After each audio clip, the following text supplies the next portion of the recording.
En vertu du RGPD, la nouvelle législation européenne en matière de protection de la vie privée, vous ne pouvez traiter des données personnelles de vos clients ou de vos contacts que si vous avez un motif légitime pour le faire. Ce motif peut être un intérêt public, un intérêt légitime ou vital, une loi qui l'impose spécifiquement ou un contrat. Un consentement clair de vos clients constitue également un motif valable pour utiliser leurs données personnelles. Le RGPD a renforcé les critères pour disposer d'un consentement valable. Ainsi, le consentement doit être libre, spécifique, éclairé et univoque. En outre, le consentement doit pouvoir être retiré et pouvoir être démontré.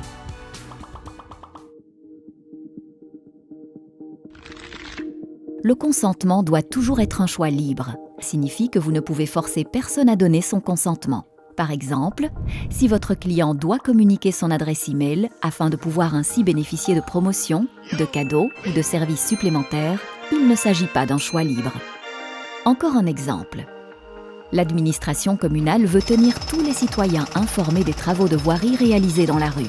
Si elle oblige tous les habitants à installer une application qui enregistre des données personnelles, et qu'il n'existe pas d'autre moyen de rester informé des travaux, il ne s'agit pas non plus d'un consentement libre. Un choix libre signifie également que vous ne pouvez demander le consentement que si la relation avec cette personne est équilibrée. Le consentement au sein d'une relation de travail ou au sein du secteur public constitue plutôt une base exceptionnelle pour le traitement de données.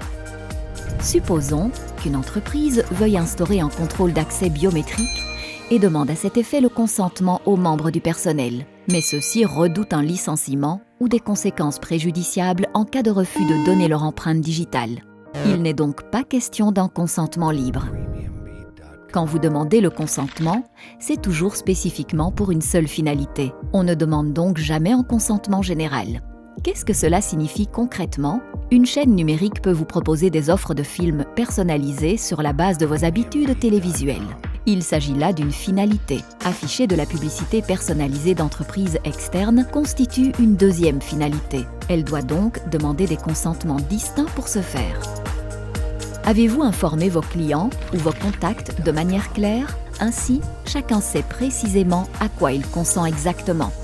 Voulez-vous, par exemple, également utiliser des photos des vainqueurs d'une course à pied pour votre bulletin d'information ?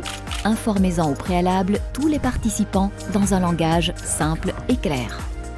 Attention, la demande du consentement doit également se faire distinctement des autres choses, comme par exemple les conditions générales d'utilisation. Ce n'est pas parce qu'une personne consent aux conditions d'utilisation qu'elle consent en même temps à l'utilisation de ses données personnelles.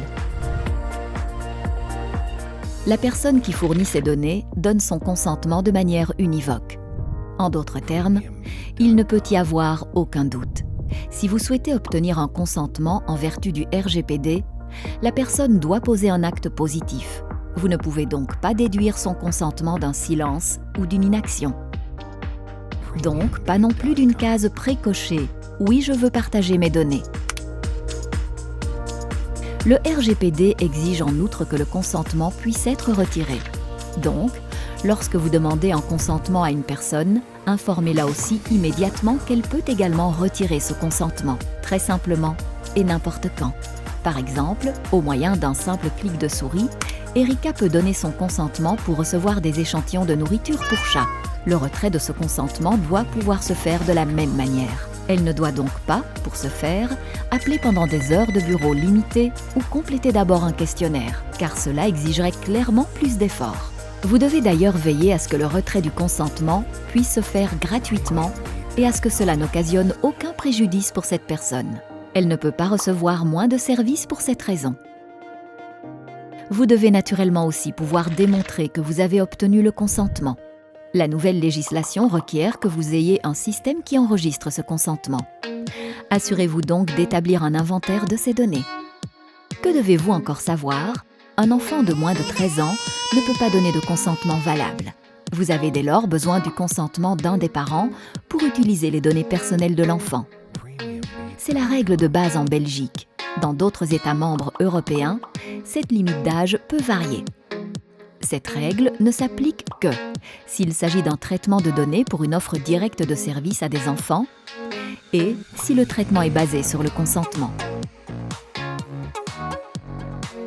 En résumé, obtenir le consentement pour utiliser des données personnelles n'est valable que si la personne concernée donne ce consentement librement et spécifiquement pour une seule finalité. Si vous informez clairement le client au préalable des raisons pour lesquelles vous demandez le consentement. Et le consentement du client est univoque. En outre, vous faites toujours savoir comment une personne peut retirer simplement son consentement et le consentement doit être démontrable. Établissez donc bien un inventaire de ces données. Et maintenant, depuis le 25 mai, devez-vous demander à nouveau un consentement pour tout? Pas du tout.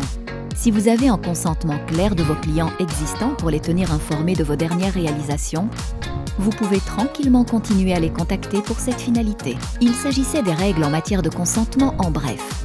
Si vous souhaitez des informations plus complètes avant de vous lancer, visitez le site www.autoritéprotectiondonnées.be.